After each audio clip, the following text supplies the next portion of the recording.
Remember playing Battleship as a kid? You'd hunch over your grid whispering B4, miss. Well, Russia's not playing around anymore. They've just unveiled a new toy, and let's just say it's no plastic tugboat. It's big, it's bad, and it's got more torpedoes than a discount fireworks stand on the 4th of July. Now, I know what you're thinking. John, why are we talking about submarines? I haven't seen a periscope since Sean Connery was running around in a blue Speedo. And you're right. Submarines are the stealthy ninjas of the sea. They lurk in the depths, rarely seen, and even more rarely talked about. But this new Russian sub, this one's making waves. It's like the Liam Neeson of underwater warfare. It's got a very particular set of skills.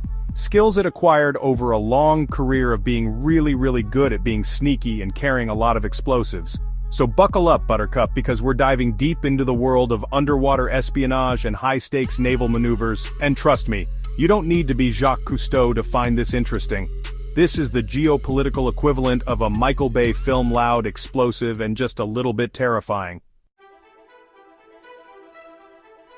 This new submarine isn't just big, it's honey. Did you order the entire McDonald's breakfast menu? Big. We're talking 13,800 tons of steel, nuclear reactors, and enough firepower to make a Bond villain blush.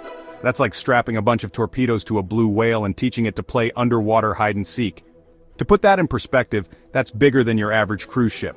So, the next time you're sipping a margarita on deck and complaining about the buffet line, just remember, somewhere out there, there's a Russian submarine that could swallow your floating hotel whole. But hey, let's not get bogged down in the details. The important thing to remember is that this submarine is really big. And in the world of international relations, size definitely matters. It's like having the biggest kid on the playground. You might not start any fights, but you're definitely not losing any either. Now, you might be thinking, sure, it's big, but can it move? Is it just a big, lumbering hunk of metal?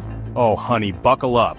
This thing can hit 40 miles per hour underwater. That's faster than some cars on the freeway during rush hour. Imagine a torpedo with the zoomies, except that torpedo is the size of a small city block and powered by a nuclear reactor. It's enough to make even Aquaman jealous. It's like watching a cheetah race a snail underwater.